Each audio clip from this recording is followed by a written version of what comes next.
Golf fans, welcome. Thanks for joining me for another episode of Podcast in Regulation. I'm your host, RP, and today is Wednesday, February 5th. Can't believe we're already in our second month of the new year. Hopefully last weekend, if you faded me, was extremely profitable. If anything, you were definitely on the winning side more than you ended up losing. I was flipped, but DP World Tour ended up doing pretty well for me, ended up kind of evening out what would have otherwise been a bloodbath.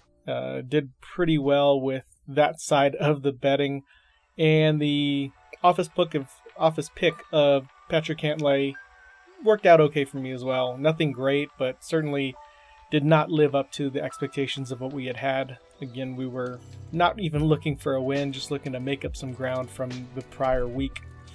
As always, you can follow me at Pod in Regulation on Twitter and Instagram. You can follow the Facebook fan page, Podcast in Regulation, on Facebook. And then, obviously, if you want to reach out through email, it's podcastinregulation@gmail.com. So, going in order of what I had last week, kept it pretty simple, very minimal betting on the AT&T Pro-Am side. Office pool pick was Patrick Cantlay, finished 9 under, not too shabby, but nowhere near where my expectations were for him. He finished 27th overall, so not great, not horrible, kind of bleh, if that.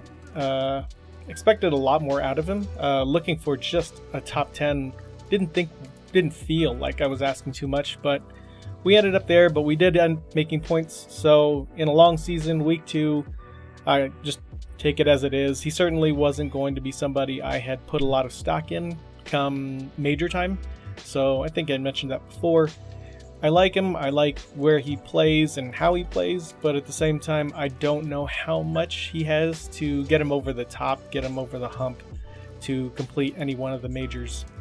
And then for the DFS lineup, I fared just fine, but it was nothing stellar with Collin Morikawa, Patrick Cantlay, Harry Hall, Keith Mitchell, Ricky Fowler, and Hideki Matsuyama all made the cut.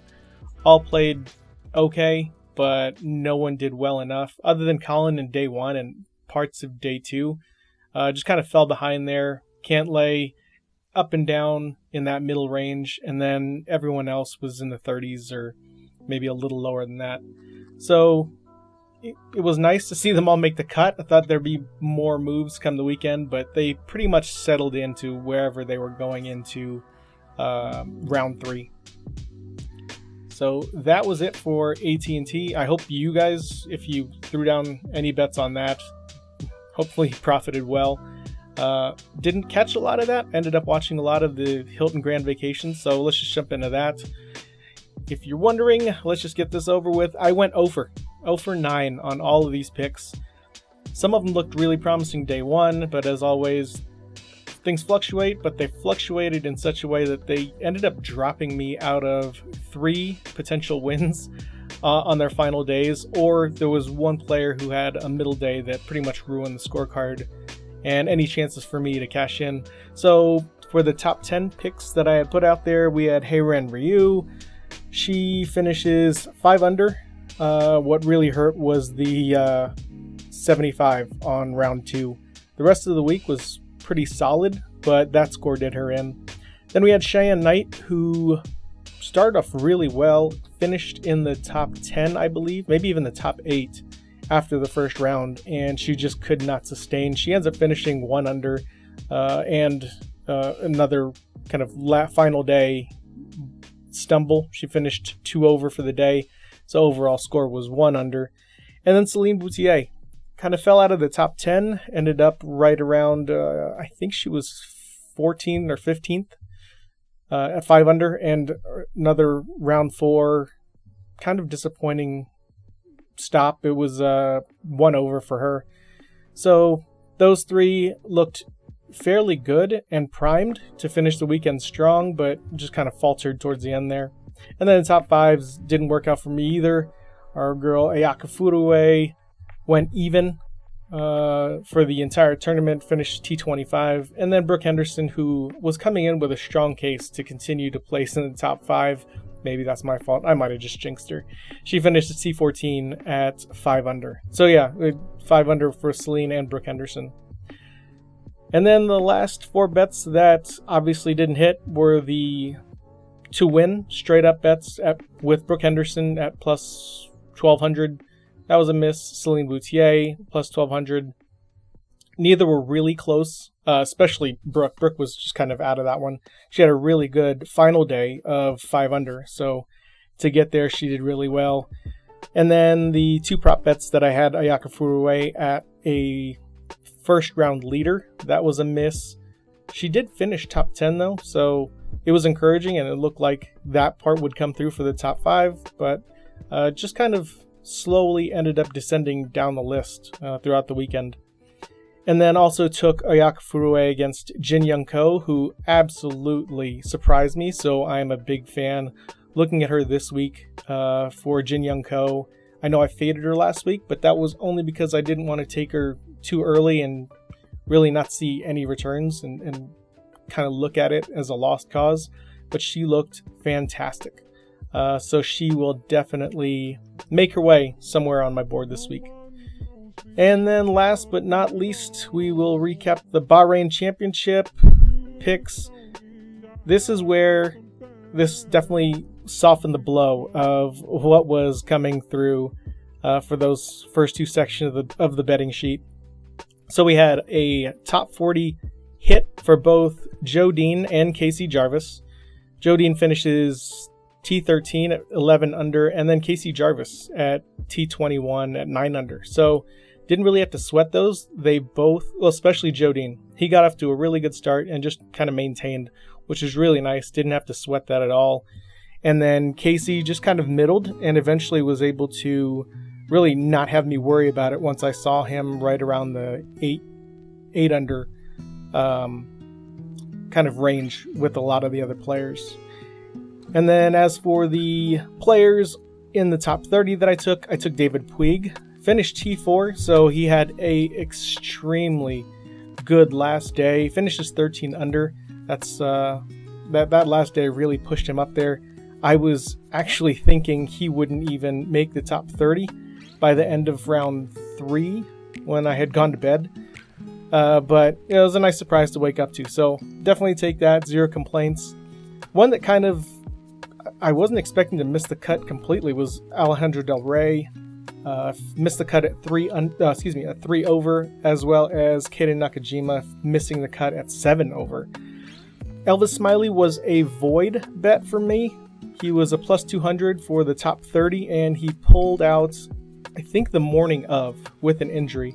And honestly, I couldn't find the injury anywhere. I noticed that he was no longer in the field after day 1. His name was up there, but there were just no updates on it whatsoever. He wasn't moving on the scoreboard at all. So finally saw a couple tweets from live reporters there that were saying that there were conflicting ones. I couldn't tell if it was wrist or back, but he's back this week. I'll honestly trust him with either of his injuries as long as he's feeling good enough that he can make the start. You'll see him again in one of my lists this week.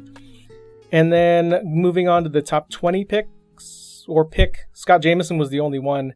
He was T18, so kind of snuck in there, but he had been there most of the tournament, just kind of in and out of the top 20. So I definitely appreciated that little boost he gave me on the final day. Finishes 10 under for that T18. And then top 10s, we had Jason Scrivener, who finished T55 at only 3 under. I didn't get to see a whole lot of highlights there with him, so I'm not quite sure what happened there with his game. It seemed a little unusual for him to finish that far down. I was expecting not big things, but bigger things from him. And this tournament proved to be, I guess, a little challenging for him.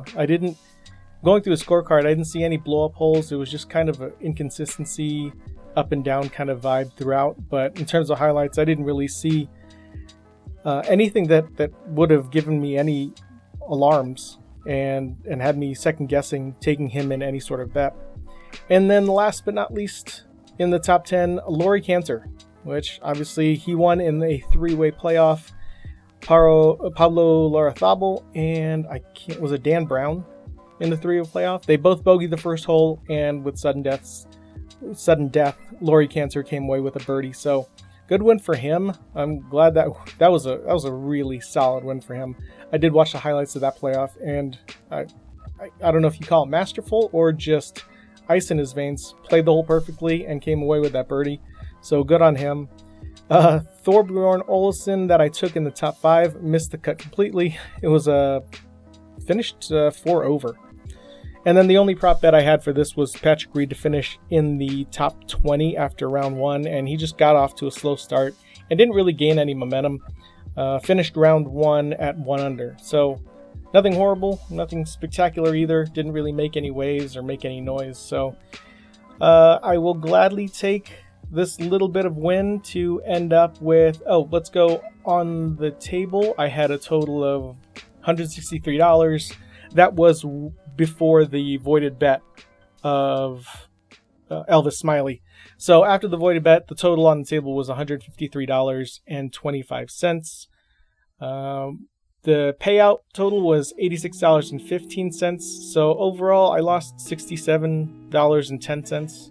Not horrible. Again, early in the season, so I really, not going to say made moves, but a majority of my money was made probably in the middle part of the year, probably that June, July, August stretch all throughout the summer, getting it to bounce around between the different leagues and having a lot more bets out there, especially when there are some majors on the LPGA side and you do get a lot of the categories expanding to not just each way, not just top 10 finishes. They do start to push into the top 20s, and on occasion you'll see top 25 finishes as a selection that you can take for some of these players. So not going to wait that long to start winning. Hopefully it starts this week, but that kind of did it for me.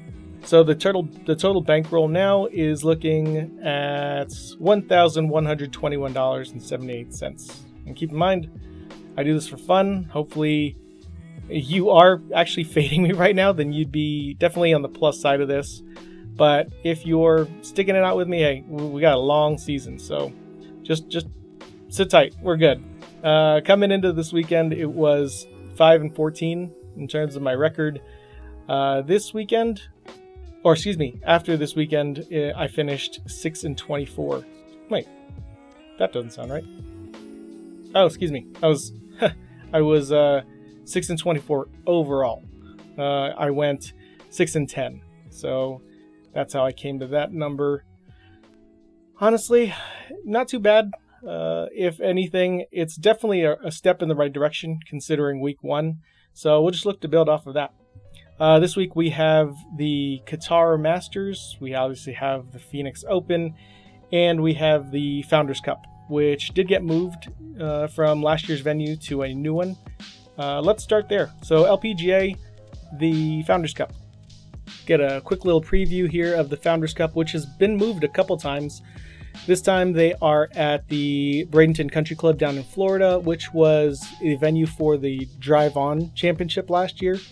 They're flipping a couple things like a back 9 start, but measurements still go the same. Par 71, 6,465 yards. They're saying that it's just short, about 100 yards compared to last year's Drive On. Nothing too crazy, but anytime you have looked at this Donald Ross design, which has been revamped, I think 3 or 4 times now, the biggest stat and the biggest metric that I keep running into is forget driving off the tee. If you're accurate, great. You're just looking for fairways, but it is honestly ball striking, approach, and putting. So premium on that, metrics on that, and we'll have quite a few really good iron players that you can choose from in this. If you can couple that with either consistent putting or somebody that you can kind of guess may have a hot putter at least this week, you may be in even better shape. But overall, pretty much a flat Parkland course style, super generous, fairly forgiving when it comes to off the tee. So obviously you do gain a leg up if you can drive it accurately and further down, but you're really looking more for the ideal ball flight of coming into probably receptive greens, even though they are being listed as firm and fast. Weather looks great, so I think they'll pretty much get a handle on this after a couple rounds and after seeing a few of their shots in the beginning of the day, or whatever part of the day they're teeing off. A lot of water hazards. I think, let me look here. Yeah, there are going to be 12 holes where water actually does come into play. And then a few tree lines, a couple palm trees here and there that I believe they're saying they were smartly placed there, so that you're going to be looking at either taking some corners or cutting them off pretty early so that you leave yourself in a halfway advantageous position to at least get on the green. Because like I said, if you're a great driver, awesome, but really you're looking at control, you're looking at accuracy, more than anything you're looking at leaving yourself at least in a good spot to get up and down. Because if you're not going to hit these greens, you pretty much take your medicine for par and then move on to the next one and try to score from there. And then you're also going to have to deal with the usual Donald Ross signature turtleback styles of undulating greens. They're fairly well shaped, good size, good area, but you will have to leave your ball hopefully below the cup on any and every of these approach shots, which is why the second premium of strokes gained is going to be putting. Your flat stick is going to be your best friend this weekend. And then, as mentioned before, we got the 12 holes which do have water. It's also in play in the stretch of the last 5 holes as they flip. So what used to be, 5 through 9, you're now looking at finishing the course in that fashion, trying to navigate literally those waters. Like I said before, weather shouldn't be a factor, but there are going to be a couple, I believe there are going to be some time frames within the first 2 days where there are going to be some strong winds, and it's going to be, I think it's bringing in a little bit of a cold front. Nothing horrible, nothing to toughen up the conditions too much. But what ends up happening with a lot of these gettable par 5s and a lot of these shorter par 4s, ball striking, again, premium. So if you're not that accurate and you can't navigate around the greens all that well, you may be ending up in that risk-reward area of maybe I just take my medicine, not even really lay up, but I'm just going to aim center green, and wherever that at that point lands, you just kind of live with it. I'm not sure the gusts. I know one said as much as 12 miles an hour for the first 2 days. I don't know if it gets any higher than that, but again, you're in Florida, so at any given moment, you may see a couple of these players back off. Even if it is 12, it may feel like a little more, especially if you are going against. And I don't know. I just feel like knowing your ball flight, that's definitely favoring a player who can control and can pretty much manipulate high, low, and even sometimes just looking out for runners.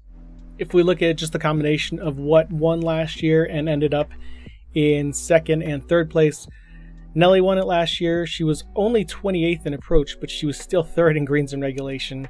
Then you had Lydia Ko, 16th in approach, and then third place finisher Megan Kang was 6th in approach and 15th in greens and regulation. So you can win with any combination there, or at least keep yourself in contention as long as you can kind of hold yourself together if one is not necessarily your strong suit. And then you look at fourth place last year, it was a tie with Lucy Lee and Ayaka Furuwe.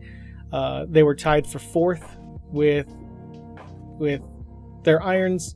You had Ayaka Furuwe 8th in approach, 7th in greens and regulation. You'd think that would have been enough, but Nelly just putted really well. And then Lucy Lee ranking 13th in approach and 22nd in greens and regulation. So that's a good cluster of stats to be putting together, and obviously it showed because that was your 1, 2, 3, and 2 tied for fourth. All right, so let's get into who I'm taking and where.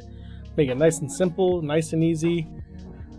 Top 10s. Taking Nelly. Oh wait, I guess I should go through the faves and fades. Not all of them are going to make the betting sheet, but overall, you might want to think about at least keeping your eye on these for future reference. I think that this early in the season, all you can do is kind of keep tabs on some of these players, notice the trends, and hopefully catch them on the right side, especially when odds are in your favor and you kind of see their game either ramping up or at least turning around. So, faves list, we have Jin Young Ko. Again, surprise last week. She took down Ayaka Furuwe in my prop bet. That was awesome, but more importantly, she just looked like she hadn't missed any time. And then we have Ingrid Lindblad.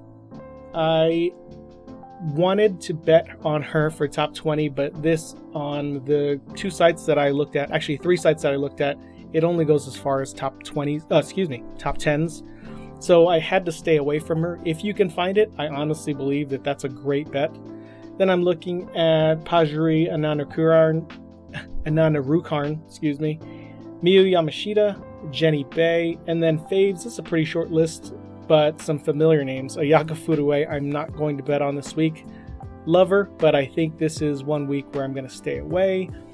Mao Saigo, Charlie Hull, and Natalia Guseva. If you don't know that name, I think she'll pop up a lot more in my faves column as the year progresses, but right now I'm seeing her in a few odds where she is kind of favored, not looked as like a true underdog, but I'm going to wait a couple more weeks at the very least. Again, these are players that usually won't see in my fade list, but as of right now, I'm just going to stay away from them and try to catch people on the right side of form, combination, and again, course history. So yeah, top 10s, I'm taking Nelly Korda at a top 10 finish, minus 120. I am taking Jenny Bay at plus 1450. Miyu Yamashita at plus 210. Rio Takeda, who I faded last week but ended up playing really well, I am taking her this week at plus 275. Jin Young Ko, as mentioned before, odds have gone down on her. That's plus 180 for her. And then Pajuri Ananarukarn at plus 700. So a lot of those bets, obviously top 10, I have 6 there. You know, honestly, if I can catch 3 or 4 of those, I'd be really happy. But if I'm going to hold out hope, I'm going to hope that I get something similar to how I ended last year, where I went 3 out of 4 in the top 5. So hopefully here I'm getting 5 or even 6 out of these top 10 right. And then in the top 5, course history and the way she started off already this year, I believe Celine Boutier kind of found herself again, or found that consistency that we knew of from 2 years ago, and she's a plus 700 to end up in the top 5. And then again, a second bet on Jin Young Ko. It's plus 2,500 for her to finish as the first round leader. So there you have it. That is the Founders Cup. That's all I got for you there. Now we're going to move on to the Qatar Masters. So this week we're back in the Doha Country Club, just as last year. The entire title of this one is the Commercial Bank Qatar Masters. Last year's defending champ, Rikuya Yoshino, is not going to be participating, so this is wide open. A lot of good names that I felt pretty solid with going into last weekend. I'm probably going to stand by them again this week, but there are going to be a few that, looking at odds, they just don't add up for me. So again, familiar names may end up in that fades list that otherwise people are betting on. I just won't be part of it. I would rather take a few other long shots or the quote-unquote honorable mentions that potentially could make some noise, not even for the win or a top 10, but even top 40s, where you're getting good odds and really good current play and current form for some of these guys. So Doha Country Club, we're looking at a par 72. It's playing 7,475 yards. And what I love about this, both sides open and close with par 5s. And water is in play on 6 holes. So looking at weather-wise, I was trying to check out any wind that could potentially be a problem. But honestly, we're looking at like 10 miles per hour for most of the 3 days. And gusts on day 1 and possibly day 4. So you're going to have some pretty low scoring, and some of these players pretty much be uninterrupted in the middle of this round, or in the middle rounds, I should say. But when they do go up, you're looking at 30 plus or more miles per hour. So I don't know how much havoc that's going to wreak and for how long. I kept tabs on it for the most part, and it stayed pretty consistent. It really hasn't moved, hasn't changed, and the same prediction has been up for probably the last 3 days now. So I'm expecting that they're, for the most part, going to be right. Hopefully it won't be 30 miles an hour or more. If you can keep it lower than that, you probably won't have too many delays or or having a lot of these players step back and try to reassess what they're planning to do as they try to get home. So in terms of this one, metrics stood on the side of driving distance being a key. We have desert golf again. So you drive it deep down the fairway and you should have a pretty clear, good look at coming into the green. You look at some of the previous winners, or at least guys who ranked really well. Sami Välimäki ranked 7th when he won it in 2023.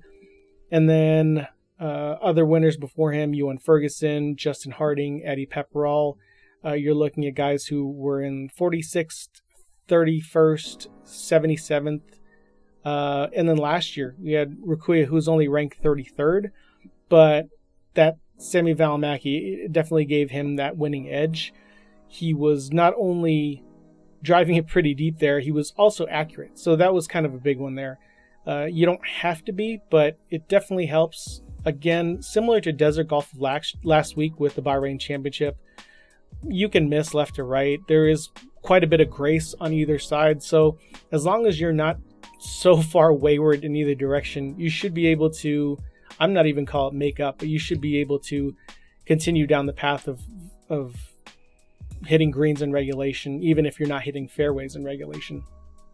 I think what's going to come into play with those wins that I had mentioned are, even though the shrubbery and some of the native waste areas will come into play when that ball and the ball flight does get away from you, not from poor play, but more of that wind gust when you are trying to cut a corner or when you are trying to place it in probably position A plus versus just position A. And I think that could wreak havoc. I think that could mess with a few players here and there. But overall, I don't see much of this wind, even though when it does kick up, really affecting too many of the scores. Maybe one or two holes where you're taking doubles or you're bogeying the hole instead of parring them, but I don't see it as true punishment. It is an exposed course, but at the same time, I don't think that outside these couple gusts that they're predicting for a very short term should affect too many of the players or too many of those scorecards as they try to get around. Now, this is a track that is ranked 4th in putting difficulty, but fairly receptive coming in. You got a lot of the undulating greens that are pretty quick, but overall, you should see a pretty high percentage of greens in regulation, just because from wherever you are, there isn't too much punishment. So again, you'll have plenty of ways to make up a little bit of a wayward drive or any of these misses. So that being said, the premium being put on driving distance and some accuracy, more so the approach. You're going to have to set yourself up for success by missing on the right side of a lot of these greens, knowing where you can kind of funnel your shots, leaving yourself more than anything with the uphill putt. Around the green, nothing really big there, and not a whole lot of strokes gained to be lost there. But really, putting is going to end up being 3rd. If you can't dial in that flat stick here, I think you're going to be looking at a lot of burned edges. With even it being a proper read, I remember seeing last year there were quite a few people who, even in the same spot, obviously they didn't get a chance to see players before them, even on the same day, were just missing on the same sides every time. Most of the time, I believe I was watching a lot of players miss low on some of these, and kind of getting that improper read for whatever reason on some of the undulations and some of the layouts for some of these cups. So looking at that, I'm definitely taking ball strikers, and I'm going to take someone who is either an amazing putter or someone I think that can get a little hot throughout the course of their tournament, or at least carry some of the momentum that they had from last week at the Bahrain. So let's take a look at the faves and fades. This week, again, you'll see a couple familiar names from last week carrying over. We have Joe Dean, Ricardo Gueva. We have Dan Hillier, who I left off the list for anything last week. I'm a believer in him this week. He kind of backed it up. I think he was T21 last week. So not only the right direction, looks like he's playing or found some consistency as of right now. So I'll kind of ride that with him. We have Jorge Campillo, who has a great history here and also played fairly well last week. Sam Bairstow, and then Adrien Dumont de Chasser. I believe I'm saying that right.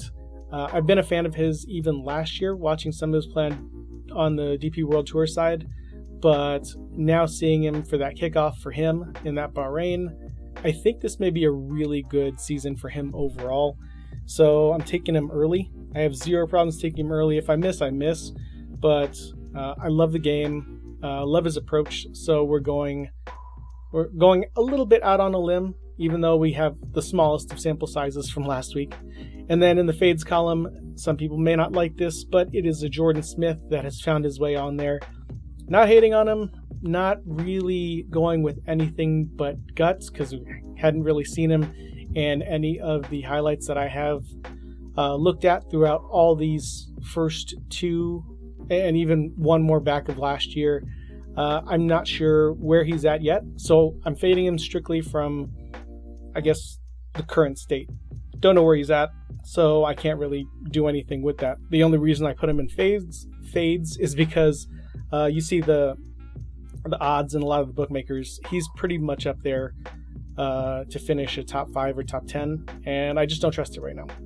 And then two from last week who I already knew not to take, a guy like Johannes Veerman, and the one that makes it this week is Alejandro Del Rey, along with Ewan Ferguson, guy that burned me last week, Keita Nakajima, and finally Guido Migliozzi.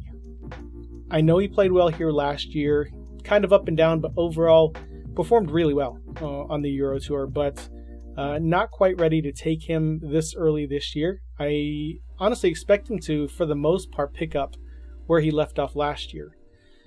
But yeah, two short lists there. We'll just get into the bets now. These are actually shorts also because, I don't know, not necessarily trying to make up ground, but trying to find a little bit of efficiency, as you will, with where some of these players are and how I'm currently feeling about them. So, top 40, just one pick. I'm looking at Ricardo Gueva. It is a plus 140.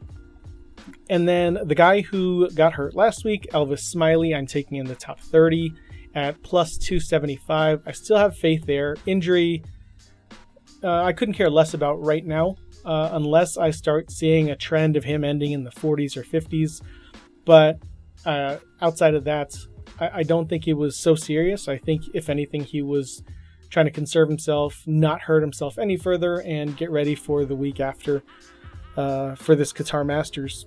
Now we have four that I am taking in the top 20. Last week's winner, Laurie Cantor at minus 120. Adrien Dumont de Chasser at plus 320. Julian Guerrier at plus 230. And again, Scott Jamieson, who I'm loving so far in this stretch, this very, very early stretch. Plus 240 for Scott Jamieson. And top 10, I'm taking Joe Dean at plus 450. Now beyond that, I'm not taking any winners and I'm not taking any top fives. I'm keeping it pretty tight this week with where I'm dispersing my money. How much on these, I don't know, but these have made my final cut. You can check out how many units or how much I'm putting on all these players on Instagram and on Twitter, but I'll finalize that a little later. I just got through and finalized the LPGA and now this, and don't really have much for the Phoenix Open, but let's get into that now. As you know, because of kind of the swing and focus that I'm taking with the LPGA and DP World Tour side, I run everything for all my PGA stuff watching Rick Rungood. In all honesty, he's where I get most of my information, especially from the last 2 years. It just matches up really well with general statistics of what I'm looking at, the metrics and strokes gained. He answers a lot of the questions that sometimes I have in my own head. And if anything, you can always check out his site where it breaks down and you can take a stronger look at some of the numbers of players coming into a tournament. So in all honesty, I'm just going to kind of push you that way. If you're looking for a preview, if you're looking for more in-depth and insight, that honestly would be my Bible and what I go by, aside from my own research. But that's kind of the baseline, and that's the basis of everything that I do every week, is watching his Q&A as well as his previews. So I won't go very much in depth there. Actually, I'll be honest, I won't go in much depth at all with that. My office pool play this week, my one and done, is going to be Tom Kim. I love him on this track. I love how he plays, and you add to the fact that he's looking like he's just ready for a good, solid breakout overall year. I think there may even be a major in his future this year if he continues the way and the pace that he started on. So Tom Kim as my office pool pick. I probably will take him as a overall outright winner. And then I'm going to take Corey Connors to finish in the top 30. That is a plus 105. And I'm also going to take Hideki Matsuyama to finish in the top 30. Not a whole lot there, but it's minus 180. I just feel like, he's in a good spot, and those odds are pretty nice. Maybe it'll be a heavier bet so that I can not recoup some of the money that's been lost this year, but at least start to build up that bankroll again. That will honestly do it. I know that's a really short and quick segment for the Phoenix Open, but as much as I'm going to be watching that, there's just so much coverage you can find everywhere else, whether it's ESPN, CBS, or some of these betting sites will now get kind of in-depth and break down players with where they're currently at, as well as their history on the course. But it's just so much. You can probably write out 15 different pages of each player, as well as a 30-page report on just the course itself and how it's going to play. Even weather I haven't looked at because Rick will do it for you. So just go there. There's no sponsorship here. Obviously, he doesn't even know who I am, but it's just a really easy but solid reference when looking for possibly answering some questions with player statistics and how they've played. And I believe he's even on site right now. He'll be there this week. So take a look at that. I hope I don't get in trouble for that one and mentioning him. But again, few followers that I have, here, take some more. So let's just go on the clock. This is somewhat of an exciting time for me because this early in the game, I am not expecting much from a large gain of followers. I'm not looking for sponsorships. But that being said, with that ladder, there may be a sponsorship in the works, which would be really cool. It would be a really awesome type of connection, as well as a good cause to run through. So keep that kind of in the back of the mind, and hopefully you can support this business once it is solidified and kind of a done deal. But that is probably just the most exciting news I have. It's not going to be a whole lot coming my way, but knowing that maybe it just brings a little bit more of the recognition to this podcast and what we focus on, I'm just excited about that one. But yeah, that'll do it. Guys, enjoy. Good luck. Have fun. If you're going to the Phoenix Open, I have a couple friends who are going this week, and I know it's not going to be as big of an S show as it had been in previous years, but I know there's still going to be just a heavy amount of drinking, and it still looks like a lot of fun. But it honestly did look like it should have been headed in the direction of trying to rein it in a little bit. But again, good luck this week. Hopefully your bets hit. If you are following the trend of trying to make money, maybe you just fade all these picks that I put out there based on what's going on. Although you may want to follow the DP World Tour picks. Again, I'm RP. This is Podcast in Regulation. Follow me on Twitter and Instagram, or X, at Pod in Regulation. The Facebook fan page is Podcast in Regulation. And the email is podcastinregulation@gmail.com. Guys, have a good one. I will see you next week. Later.